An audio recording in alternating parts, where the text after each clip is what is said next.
departments in the field of hemoptysis. I'll hand over to Ashu.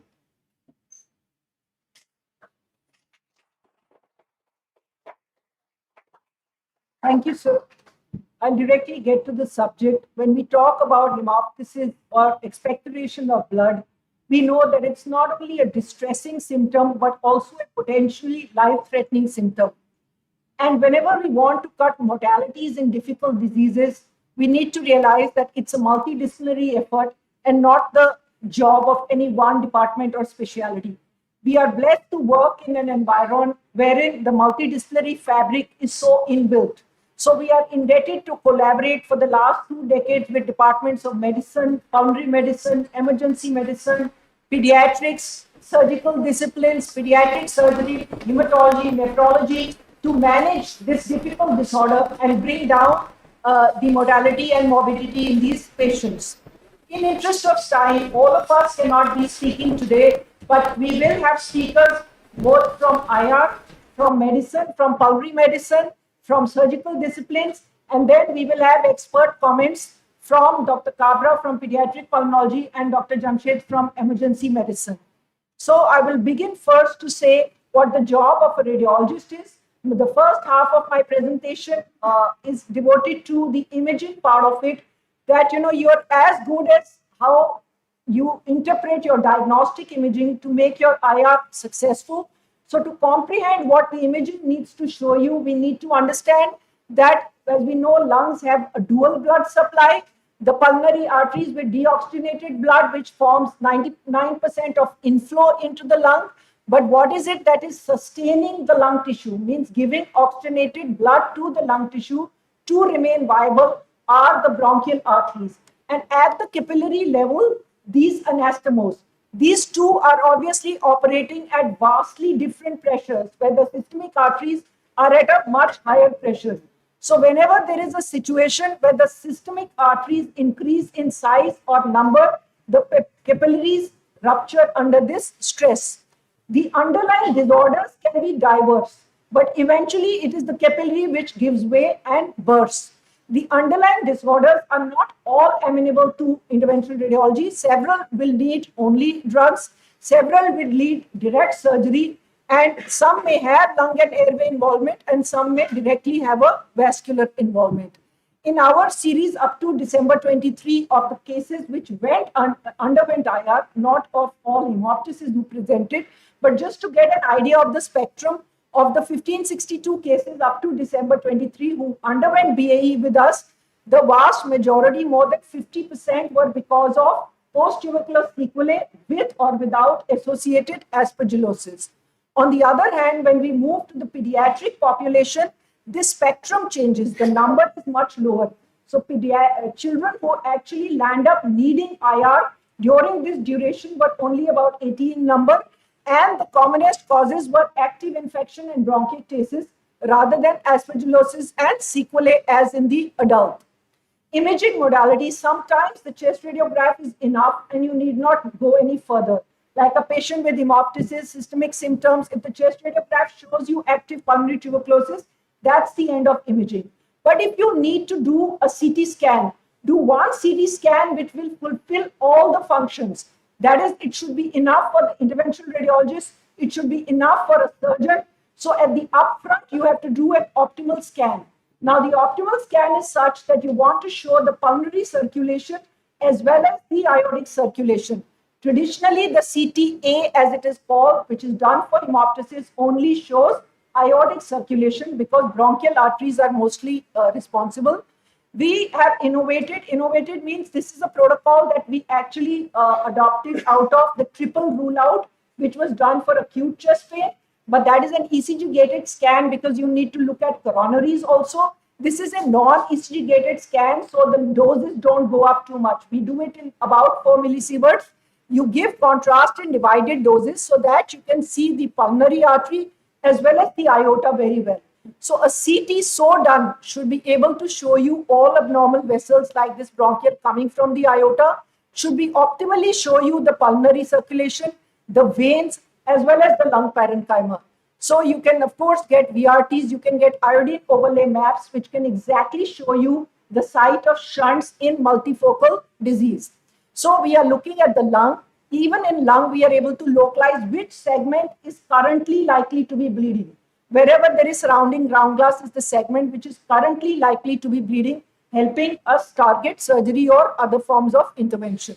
Some patients like CT may show you a bronchial carcinoid, for instance. It shows in, so it's not our patient, does not go to IR, moves on to a pulmonology and then to surgery. And similarly, all collaterals and pleural thickening inflammation needs to be mapped. Amongst the collaterals, we look for bronchial arteries, as I already showed you some very tortuous looking like a snake. And you look at the non-bronchial, this is coming from the subclavian arteries. You look for what we call SPS. So systemic to pulmonary shunts. These are also signs which have not been described before and we have published recently. Again, to say that if there are multiple areas, how do you localize which lobe is bleeding? And these are the signs of SPS or systemic to pulmonary shunt. Some of these being what we call cluster of vessel sign, non-tapering pulmonary. Look at the opposite lung, for instance, how the artery should normally taper, and when the shunt is present, how it is tapering. So it is shunting from the subclavian into the pulmonary, and that's why the pulmonary has become so big in size and is non-tapering. This is a bunch of cluster of vessel signs coming from the inferior pulmonary and a case with pulmonary pseudoaneurysm. So in short, the information that an optimal CT will deliver is the cause, a site, help you make decision that is intervention required, what form of intervention, and give you a complete roadmap of that in a single radiation exposure. I now hand over to Saurabh from pulmonary medicine to discuss triage and role of bronchoscopy. So good afternoon, everyone. So when we see a patient with hemoptysis in ER or in clinics, the first question we have to answer is whether it is actually hemoptysis or patient is bleeding from GI tract or oral cavity or any ENT source of bleed, which can most often be diagnosed by a good history and a clinical examination. The next question is that how severe is the hemoptysis? So based on severity, these patients are classified into two categories, whether it's a massive hemoptysis or a non-massive hemoptysis. So massive hemoptysis is something which is very arbitrary, but around 300 ml per day bleed or any bleeding which is leading to hypotension or respiratory failure or asphyxiation is called as massive bleeding. And this is the group of individuals which actually require a lot of interventions. So initial investigations for patients with hemoptysis include basic blood investigations, coagulation studies, cardiac evaluation to rule out cardiac causes, serologies for any connective tissue disorders like SLE, diffuse alveolar hemorrhage.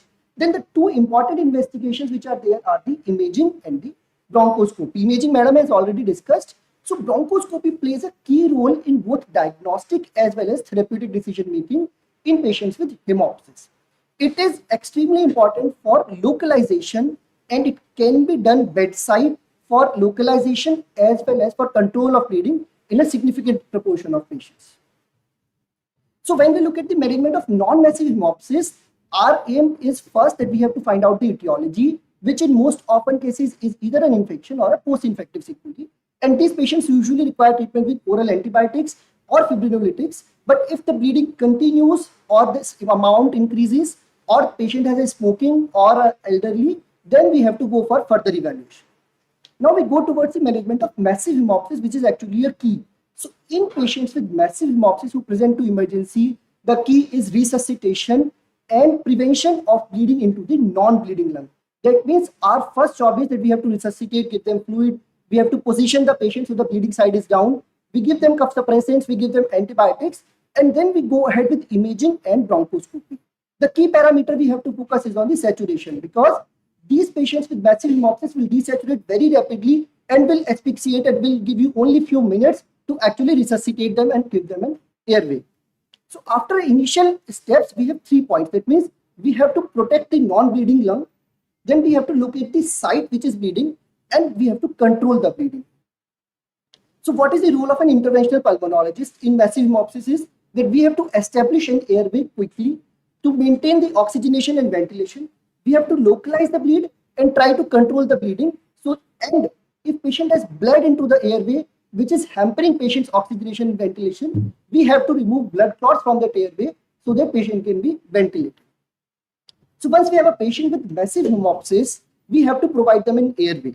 So airway conduit can be multiple types. We can have a normal endotracheal large bore tube. we can have double lumen tubes or we can have rigid bronchoscope. But in most instances, when a patient of massive hemoptysis is actually encountered, the later two options are not available at point of care. So in most instances, we will have to resort to a large bore endotracheal tube with or without a flexible bronchoscope to put the tube into the non-bleeding lung so that the bleeding lung can be isolated and we can ventilate and manage the oxygenation of the patient from the non-bleeding side. Now, to control the bleeding, there are three ways basically, by bronchoscopic methods, BAE or surgery. So what bronchoscopists can do in control of bleeding is that if there is an endobronchial lesion, the use of argon plasma coagulation we have done in multiple cases of endobronchial bleeding vessel. This is one patient who presented with a large endobronchial bleeding vessel. You can see in the video that there is a large bleeding and APC application was done to control the bleeding. Then the another way we can control bleeding is endobronchial voriconazole. So endobronchial, because we will discuss in further slides about the chronic aspergilloma and aspergillosis. So endobronchial instillation of voriconazole has been used for the control of hemoptysis in patients with chronic pulmonary aspergilloma. So this was an initial retrospective study, and then we conducted a large randomized control trial in patients with non-operable aspergilloma, and we found that 4 cycles of putting in endobronchial intrabronchial voriconazole using a bronchoscope, it led to significant reduction in hemoptysis in these patients. So to control the bleeding, we can use these methods. Now, once we have a patient who is bleeding and the ventilation is not happening because of large blood clots, to remove those blood clots, we can use a cryoprobe, flexible cryoprobe. It's a probe which can be passed through the bronchoscope, and large blood clots like this can be removed to facilitate ventilation of these patients. As a temporizing measures, we can use temporary blocker. This is an armed blocker which is used in chest surgeries. So it can be placed into a bronchial segment or a bronchus so that the bleeding does not spill into the non-bleeding lung. Like we have endobronchial spigots which can be placed into bleeding segments so that that segment can be isolated till a final plan is placed, which is usually a surgical plan. So that's all from my side. Now I'll request Dr. Priyanka from radiology to discuss the further. Thank you, sir. I'll be discussing the role of interventional radiology in the management of hemoptysis. So based on the CT angiography, we have identified what segment is bleeding likely and what is the underlying disease and what are the culprit vascular bed. Most commonly, you will encounter the hypertrophied bronchial arteries, for which we do a bronchial artery embolization. In some 5% of the patient, purely the pulmonary artery aneurysms, pseudoaneurysms, or an AVMs may be the etiology, and we go ahead and do a pulmonary artery embolization in same by endovascular route or by the percutaneous axis. For non-bronchial systemic circulation supply, we do the transcatheter embolization. Recently, Society of Chest Imaging and Interventions came up with a consensus guidelines on the interventional radiology management of hemoptysis in collaboration with our department and other centers in India. And we have recommended the use of BAE and PAE in this when we identify the hypertrophied vessels or abnormal pulmonary circulation abnormalities such as pseudoaneurysms following a CT angiography after initial stabilization of the patient with hemoptysis. So the primary indication of performing a BAE is immediate control of the hemoptysis in moderate to massive hemoptysis patients. It can also be performed in the patients who present with recurrent mild amount of bleed, which is impairing their quality of life and causing chronic anemia. Something called as index bleeding is also encountered in patients who present only with blood-streaked sputum, but with progressively increasing volumes of hemoptysis. Such index bleeding precedes often a life-threatening hemoptysis, and hence, if we identify hypertrophied vessels in this subset of patients, an early BAE should be considered. It can also be used as an interim bridge to surgery and in those patients who are unfit for surgery. An absolute contraindication to a bronchial artery embolization is if we find a dangerous anastomosis of the supplying arteries of bronchial or non-bronchial circulation with arteries supplying the heart, spinal canal, spinal cord, or brain. This is an example in which an ectopic bronchial artery was anastomosing with the branches of the coronary arteries.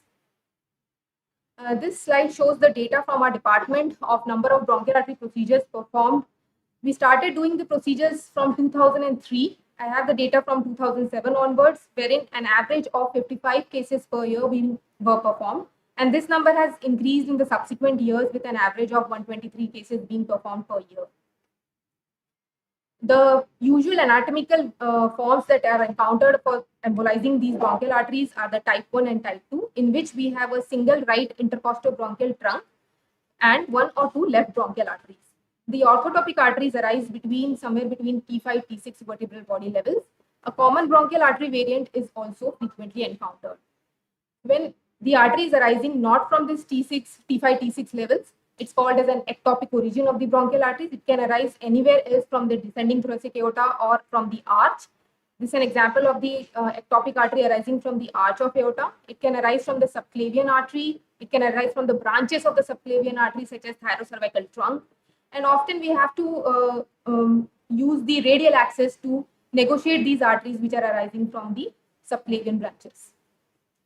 The abnormal bronchial arteries on DSA shows features such as being hypertrophied, having a tortuous course, giving a parenchymal blush, presence of SPS, that's the systemic to pulmonary artery shunts, or sometimes bronchial artery aneurysms.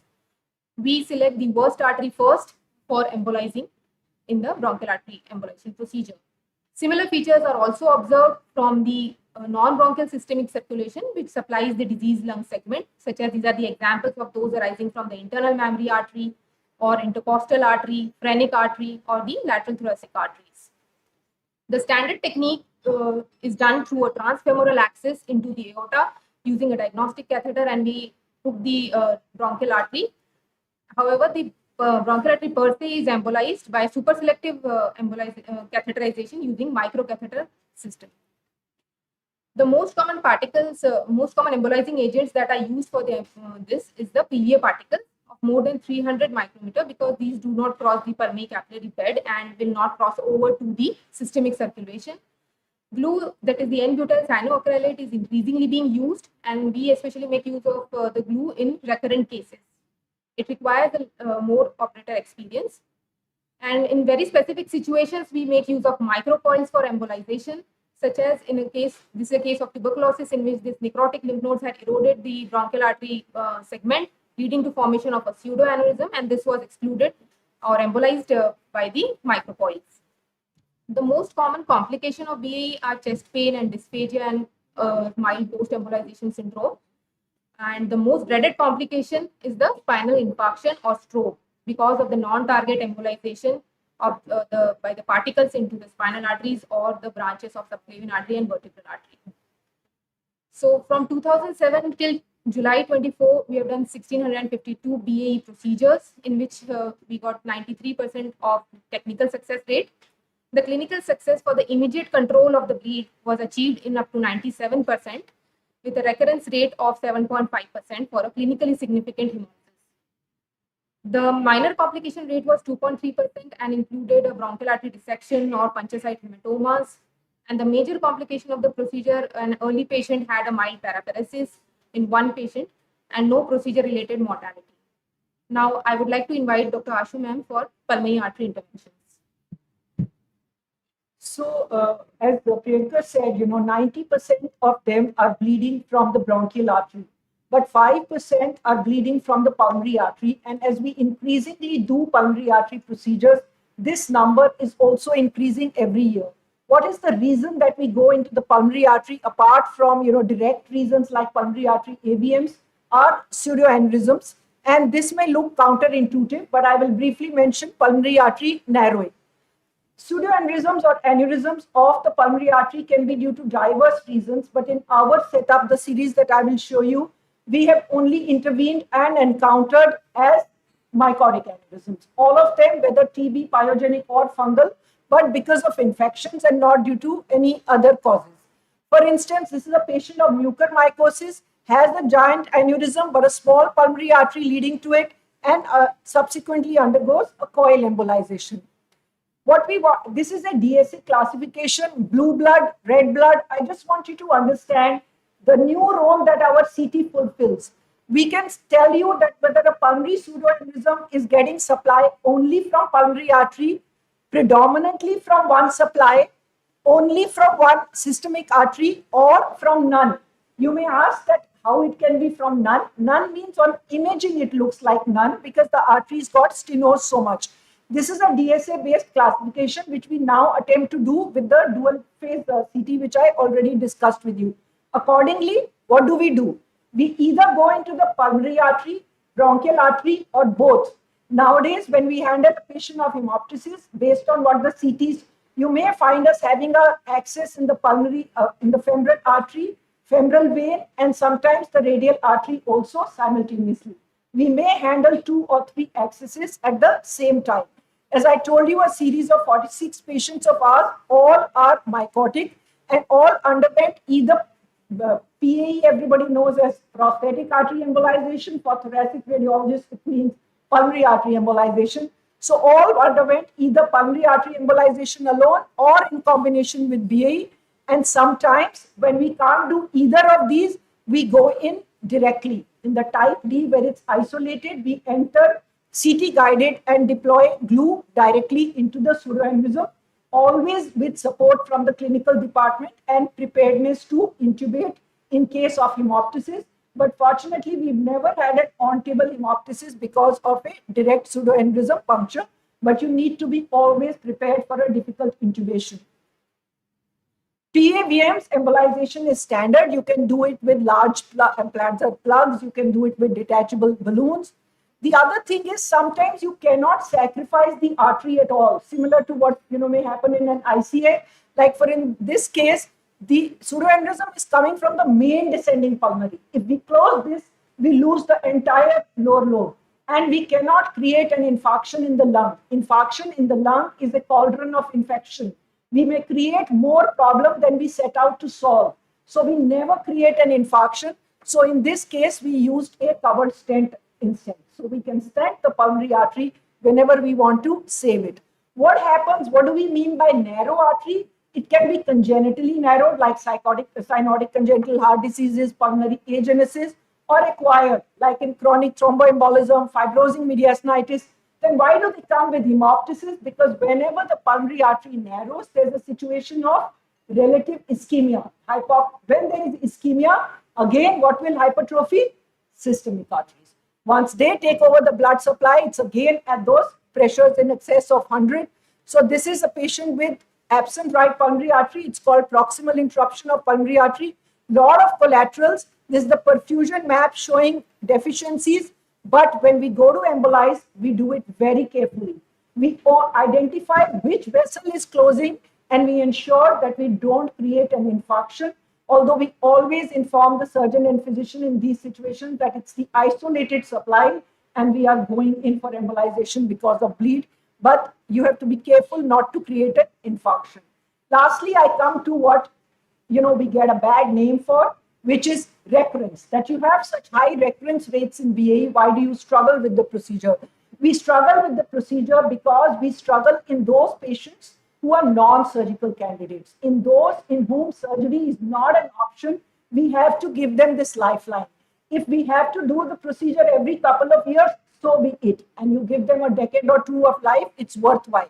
In analysis of 85 patients of recurrence recently between 15 and 24, so, reasons can be recanalization, reasons can be you missed an ectopic artery or disease progression itself. After my talk, we will be talking through the clinical and the surgical departments of the biggest problem we are facing of disease progression now, which is this entity. Scan of 2016, where the patient has the third BAE. First one is 2009, second is 2014, third is 2016, fourth is 2020. Scan of 2020 is glaringly different. There is one mortal looking soft tissue, a lot of ominous looking pleural thickening. And what do we label it there? We label it as a subacute invasive aspergillosis. So post-tubercular sequelae with CCPA. Chronic pulmonary aspergillosis has become our biggest problem and our single most important cause of recurrence. We are really struggling to control this infection. In this patient, again, as I said, we took dual access. In the same setting, we come through femoral as well as radial access to be able to address all the missing ectopic arteries. Another recent paper, by the time we wanted to say, by the time you see an aspergilloma, the way you recognize an aspergilloma, like with an 8% sign, this is a burnt out aspergilloma. You have to recognize in the time that we showed you here, means dirty looking wall of the, this dirty looking wall means that the aspergillosis has started to grow. Now is when it's going to recruit all the abnormal supply and forms this mesh of hair. And these are the active aspergillomas where the medical therapy will work. It will not work at this stage. I now hand over to Animesh to speak on chronic pulmonary aspergillosis.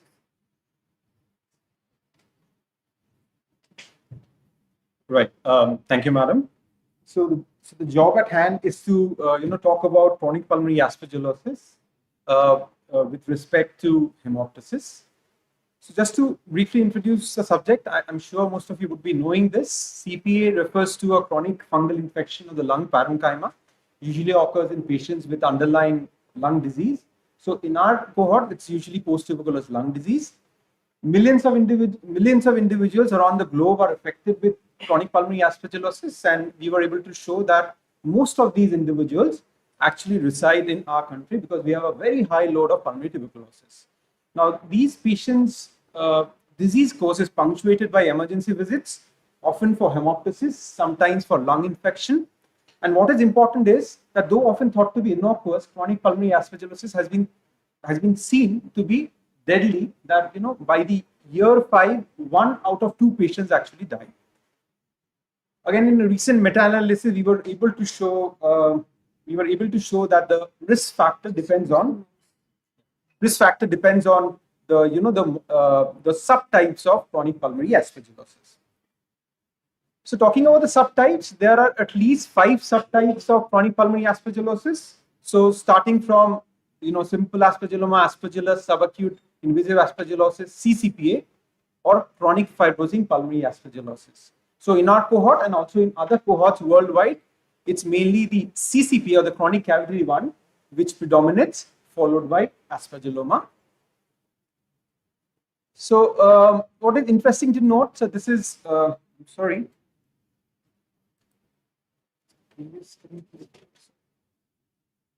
Yeah. So what is interesting to note, if we would see that even in chronic pulmonary aspergillosis, the fungal ball may be present in only 1/3 of patients. So not all patients with chronic pulmonary aspergillosis have fungal balls. One word about the subtypes of chronic pulmonary aspergillosis is the simple aspergilloma versus the complex aspergilloma. So often we remember simple aspergilloma by the mnemonic 4S. So less symptoms, single fungal ball in a single cavity, stable fungal ball by serial imaging, and minimal systemic inflammation, meaning there is no fever or minimal rise in CRP, etc. And if these do not fulfill these criteria, they are often up for the diagnosis of complex aspergilloma. Diagnosis is often by a combined clinico-micro-sero-radiological criteria. So radiology is very important, and we have to take the help of our radiology colleagues. IgG aspergillus is often the cornerstone of diagnosis. Treatment is by systemic antifungals. So oral azoles, they are the mainstay, given for months together. But even in a large proportion of cases, they are not sufficient. Surgical resection, Professor Prasad is going to talk about this subsequently. And in non-responding cases, intravenous antifungals and sometimes local therapy is also important. What is important to note that relapse, which is defined by any clinical or radiological deterioration 3 months after stopping treatment. So that is relapse. They occur in up to 50% of patients. So 50% of patients, 1 out of 2 may have relapse, and these patients with relapse, they often present with again hemoptysis. Talking about the symptom proper, so in our cohort again, we saw that hemoptysis is one of the commonest symptoms. So you can see 46 to 56% of patients have hemoptysis, and this is second only to the symptom of cough. So hemoptysis is one of the commonest symptoms of chronic pulmonary aspergillosis. And as far as the subtypes are concerned, there is no difference in frequency of hemoptysis between the different subtypes in our cohort or otherwise. Now, I wanted to include this study because this study is from a Korean cohort, retrospective study, which actually tracked the size of the fungal balls over years, and it divided into 3 groups: decreased, stable, and increased group. And what we were able to see, and it is very interesting, is that the frequency of severe hemoptysis, the amount or the need for intervention, they were not any different in the 3 groups. So again, the point which I would like to emphasize, and this is again emphasized by this, is that the predictors of severe hemoptysis was the history of prior hemoptysis. So severe hemoptysis is predicted by a history of prior blood thin sputum or a thick wall cavity. So presence of even the size of the fungal ball is not a predictor of severe hemoptysis. So fungal balls, though often thought to be a very important feature of chronic pulmonary aspergillosis, they are neither present in majority of patients or they are not the predictor of severe hemoptysis. Talking about hemoptysis, in these patients of PTLD, often there are competing diagnoses which can cause hemoptysis.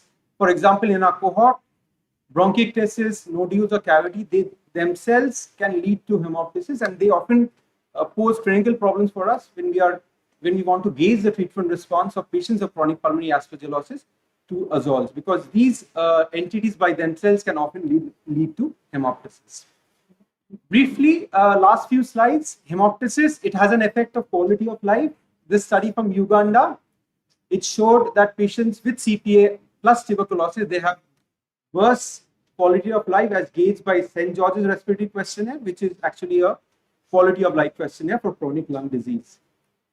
In our cohort, now this is unpublished and unfinished study, we are able to see that in patients having emergency visit, no surprise there, or patients having hemoptysis, the SGRQ, they were numerically higher. Numerically higher means worse quality of life, and including most of the components of SGRQ, though they did not assume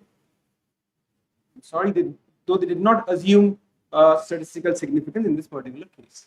So I'd like to end with this summary slide, which is that for an average patient of chronic pulmonary aspergillosis, hemoptysis is often a lifelong companion. The patient presents with hemoptysis commonly, which abates on starting treatment. So it is often used as a marker of treatment response. But on stopping treatment or otherwise, they often recur and they present to us with hemoptysis again. And that often leads to hospitalization, emergency visits, significant expenditure on the part of the patient, poor quality of life, and death.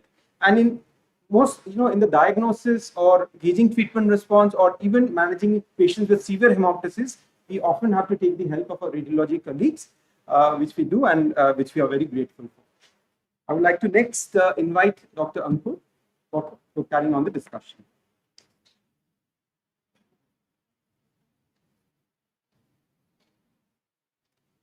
Good afternoon, everyone.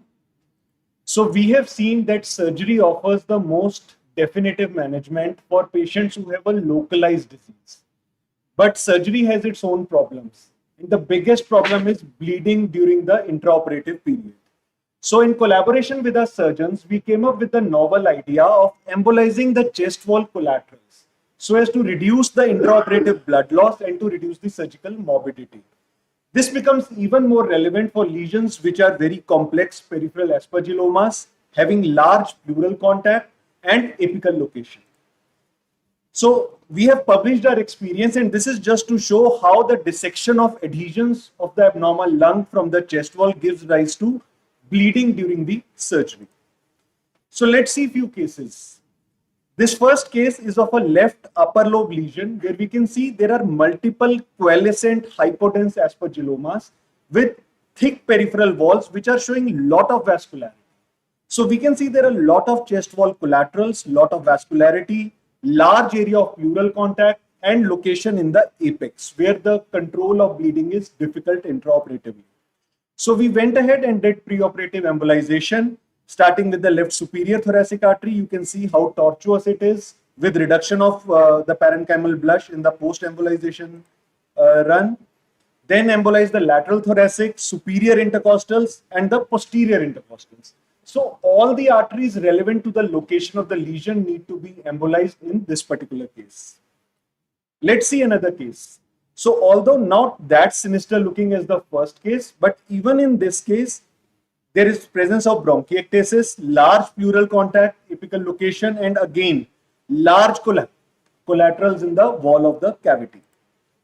So in this case, again, starting with the branches of axillary artery, the lateral thoracic, superior thoracic, then branches of subclavian artery, costocervical trunk, multiple feeders, and multiple intercostal arteries. All of these were embolized, and this patient had a very good intraoperative course, and there was not much bleeding. So we analyzed our data of 17 cases where chest wall collateral embolization was done and compared it with the 24 patients who had undergone surgeries prior to the era when we were doing the chest wall collateral embolizations. And what we found was that there was statistically significant lower intraoperative blood loss in our cohort of patients compared to those where the embolization was not done. Also, the surgical morbidity was less and the surgical duration of surgical stay was also less. How is this chest wall collateral embolization different from the usual BAE? So first of all, we don't embolize the bronchial arteries because it is easy for the surgeon to take control of the stump. And secondly, there may be risk of bronchial stump necrosis if only lobectomy is done. Secondly, this is not for palliation of hemoptysis. This is for reducing the intraoperative blood loss. This is to be done on the day of surgery or within 48 hours to reduce the risk of any re-recruitment of vessels, and all the collaterals, whether hypertrophic or not, supplying that area should be embolized so that there is relative bloodless field on the day of surgery. I now invite Dr. Rajendra Prasad sir to delve into the surgical details and the role of surgery in hemoptysis.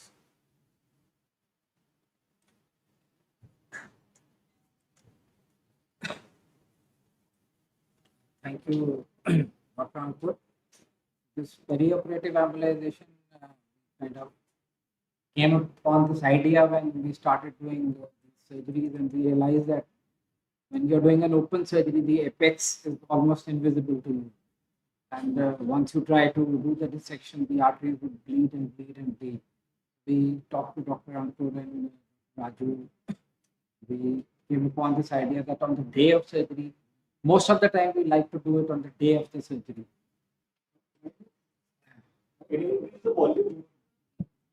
Most of the time we like to do it on the day of the surgery, but sometimes due to logistics, we may do it a day earlier. So this is and this has really helped us. So if we look at the causes for which we need to operate on the lung, in our setup, hemoptysis continues to be the most common cause for which we are operating. It can be primary treatment in the sense that patient has not had any prior intervention, or we may do it when other modalities have been attempted and they have not succeeded. Now, if you have a situation like this, where you have a single lesion, simple aspergilloma, or a situation like this, again, chronic cavitary pulmonary aspergillosis, but confined to a particular lobe, then best is to do surgery. But if you have a bilateral disease, then it's a problem. Then you can't be doing lobectomies on both sides, and patients may not withstand that. So this is where we don't really want to do it. Now, we normally see, we started a chest clinic 2012 with Dr. Valeria when I took over the unit. We nearly see about 1,000 plus patients annually, out of which 80% present with hemoptysis. And just looking at the causes, the pathology for which we have operated on these patients, 38% aspergillomas, bronchiectasis, fibrocavitary lesions, and fungal infections. So this kind of constitutes the majority of our cases. Hydrated cysts also, many a time we have seen patients with hydrated cysts, ruptured hydrated, presenting with hemoptysis. So other causes, including sequestration and all, are also there, but this constitutes the majority of cases. Now, what surgery would you like to do? If it's a localized disease, small lesion, then wedge resection, because these lungs are usually not good and they keep having this disease over and over again. So we don't want to sacrifice more than what is required. It's not a malignancy, or segmental resections, lobectomies, or a combination of one lobe. It's very common to see upper lobe with a segment 6 involvement. It's almost invariably all the aspergillomas that we see in upper lobe, they will invariably have an involvement of the segment 6 also. So many a times we do a upper lobe with a wedge of, or if it's a lower lobe, then a wedge of the adjacent lobe we try to take. And occasionally we do have to resort to pneumonectomy if the complete both lobes are involved, or on this. With respect to the surgical approach, when we started, we were largely doing open surgeries, and then we kind of gradually introduced VATS into our practice. And if you see now, over a period of time, the VATS does form a major chunk of our surgical procedures. However, because of the problems that we encounter, the challenges that we encounter, about 20% of them will need some kind of a conversion.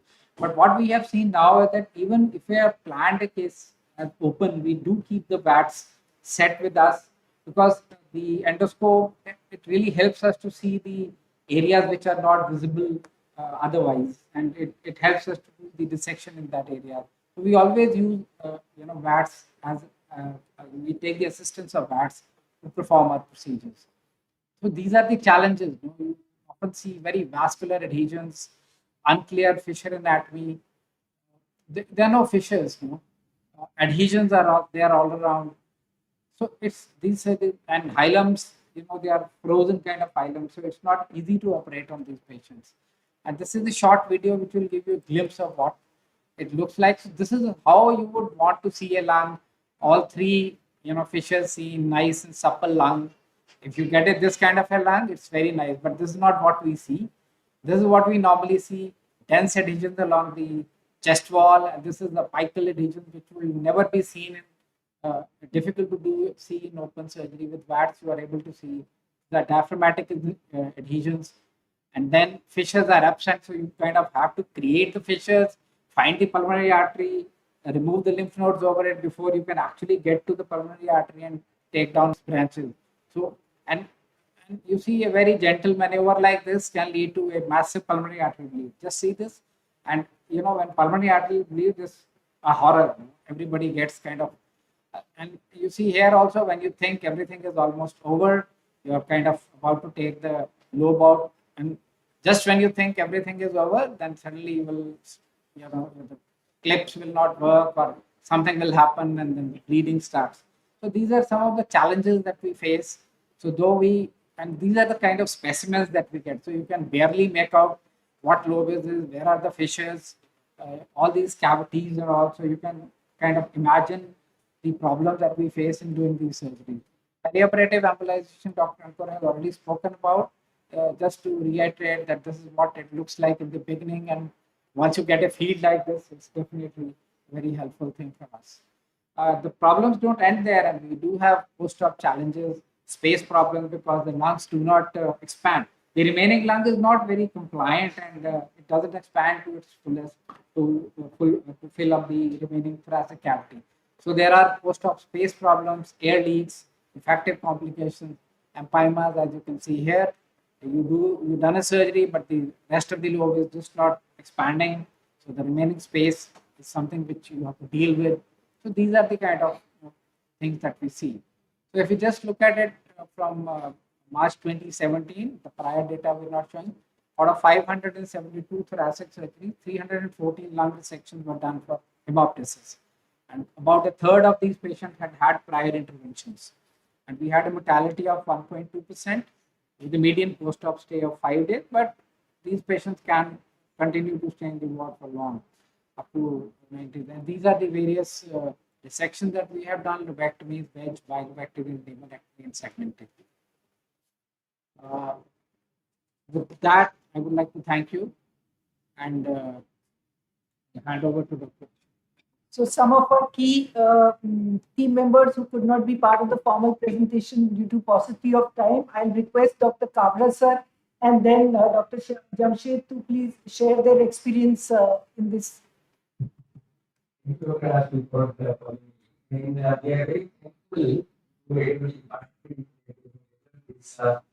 in this intervention for those children only 80, but if you see, they were in the last 28 in the last 5 years. And the common causes of hemoptysis in children, one is congenital malformation. As she had shown one child in which there was an absence of the right pulmonary artery. There are collaterals because of hypoplastic lung. There is a collateral from either intercostals or bronchial or from the internal memory. And then they present with the hemoptysis. Another group is chronic suppurative lung disease. Because of the chronic suppuration, chronic inflammation, there are collaterals. And as they are surviving, and many of our patients with cystic fibrosis, primary ciliary dyskinesia, primary immune deficiency, they are having a pulmonary lesion and they are surviving beyond 20 years. And majority of them may have a hemoptysis and they are helping in embolization. And most of them might have been categorized into adult patients. And the third group is that when we are planning an intervention or some diagnostic procedure like a bronchoscopy, and there is a airway lesion pathology which is very vascular, and we expect that there may be a bleed. So they are helping us in prior embolization and a smooth conduct of the investigation, including a bronchoscopy or other intervention. Thank you very much.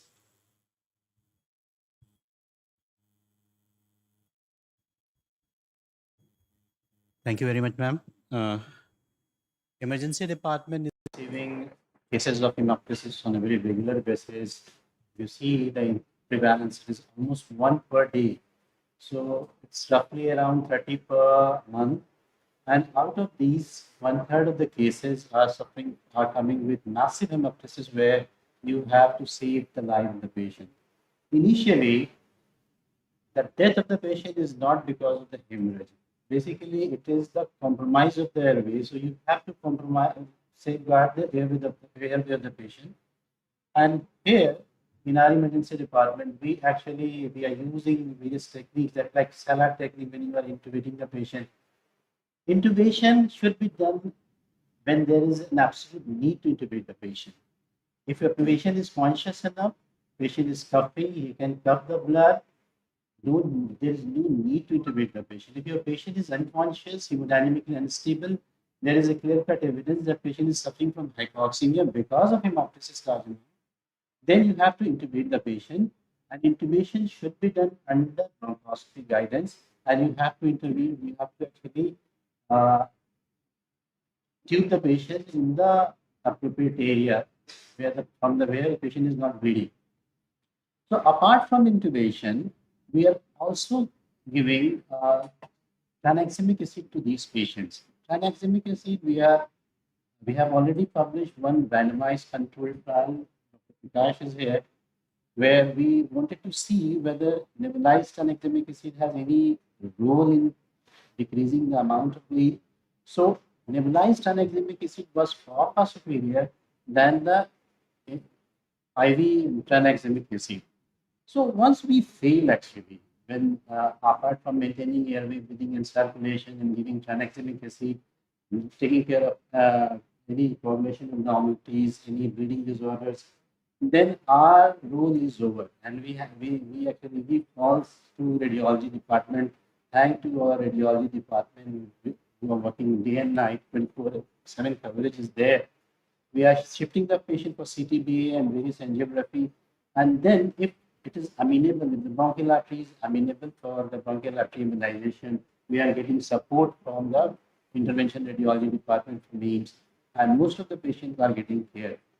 So thank you very much, because most of the patients are safe because of intervention radiology. One question is that it is written in most of the textbook that basically technical success is more than the clinical success, and bleeding rate is very high, because bleeding rate is much more higher in our set of patients. For example, tuberculosis, bronchiectasis, aspergilloma, and most of the patients actually who are coming to the AIIMS emergency are suffering from these diseases. So why our success rate is very high than the other publications? Thank you. So our success rate also has been a learning curve. It was not like this when we began. The first decade, we did not have this much immediate success rate. Now, because we have better imaging techniques, we pick up those ectopic arteries. Also, we feel that the clinical failures have reduced because of the pulmonary artery embolization we have started. Sometimes those who are not responding, suppose we do the BAE, we send you up, you again bleed. We go in, with even minor inflammation, we go in and close the pulmonary artery the next day. So maybe the clinical success that we reflect is not the reflection of single procedure. It may be multiple that we do over the next 3-4 days till we get the hemoptysis in control. So it may not be the outcome of a single procedure. I now request Raju sir to take over the discussion. There is a famous quote for interventional radiologists that interventional radiology is like riding a bike, except the bike is on fire, the highway is on fire, and everything is on fire, and yet you have to salvage the patient. So I compliment the interventional radiologists of our department and open the discussion to the House. If you have any questions, they'll feel Dr. Sinha. Thank you very much for And I would like to thanks for helping to our patient from medicine ward and from chest clinic who are presenting with severe hemoptysis. So we generally send for bronchoalveolar embolization, and we are doing bronchoscopy also. And we try to do bronchoscopy, and like mentioned by Dr. Anmesh, we do give intrabronchial fluconazole or voriconazole in CCPA patient. So excellent presentation. Thank you very much. Thank you. Any other questions? Mohit, would you like to say something? Anand, Mike?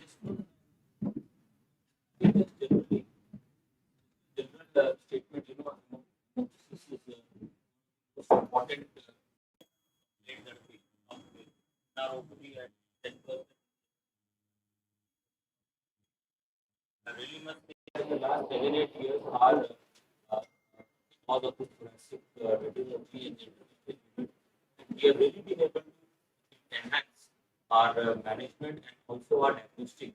So diagnosis and treatment part both have really enhanced, and I really feel that has worked wonders. So we have been able to diagnose many difficult cases, and we have been able to treat all those pseudoaneurysms that you showed, those mycotic pseudoaneurysms. 10 years back, we were not able to even maybe pick them up, let alone treat them non-surgically, because many of our patients are also getting. Thank you, Anand. Could you ask Naveed to say a few words?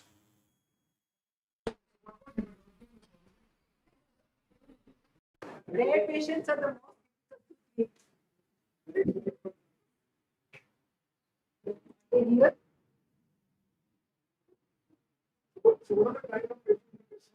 here. Yeah. Priyanka, you want to? So I just want, so patients with febrile neutropenia, with invasive aspergillosis, and even with low platelet counts, I'll bring out the role of IR here. What happens in acute infections, such as this febrile neutropenia? In these patients, the bronchial, so the question may be that in active infection, is there any role? So in active infections, the arteries may be absolutely normal in size. There are no pseudoaneurysms, yet the patient is going on bleeding. So we close normal size, really small arteries also as a temporizing measure. And that's how the hematology nephrology comes in, that there are patients of aspergillosis who do not have any pseudoaneurysms, but they have deranged coagulation profile. So under SDB cover, we close the normal size arteries to give them time for the drugs to act. And within a week, while the invasive aspergillosis settles, we control the bleeding in these. So in active infections, we can even close normal arteries. How do you see it is going to progress? If we live, depends how soon you if you control tuberculosis, PTLD is here to stay, and CPA is not going away. So IR is going to be in business for a long time. We don't want to be in business for CPA, but we 50% of patients are preventable. yes, of course. If you get better drugs for CPA, it's going to bring down our recurrence rates a lot. Yeah, we are really struggling with the chronic pulmonary aspergillosis. Saurabh wants to say something. I think hemoptysis outcomes depend upon what happens before BAE and what happens after BAE also. Means if a BAE CPA patient comes to emergency, undergoes BAE, sent back home, not treated for the primary disease. Once their primary disease is actually treated adequately, the recurrence rate for need for repeat BAE, need for repeat admission for massive hemoptysis goes down. So BAE is stops the bleeding, but what happens after that is extremely important to improve the outcomes in long term. I think the central theme throughout this presentation is the multidisciplinary approach to this disease, which is unique to this hospital. I think this institution works in a manner where everyone comes together, and it's not about egos, it's about working together as a team. It's indeed gratifying to see such a large audience, and I hope we've set the tone for the rest of the term that CGRs and CCRs can be divided once again to this kind of an audience. We thank all of you for being here today. Please join us for a cup of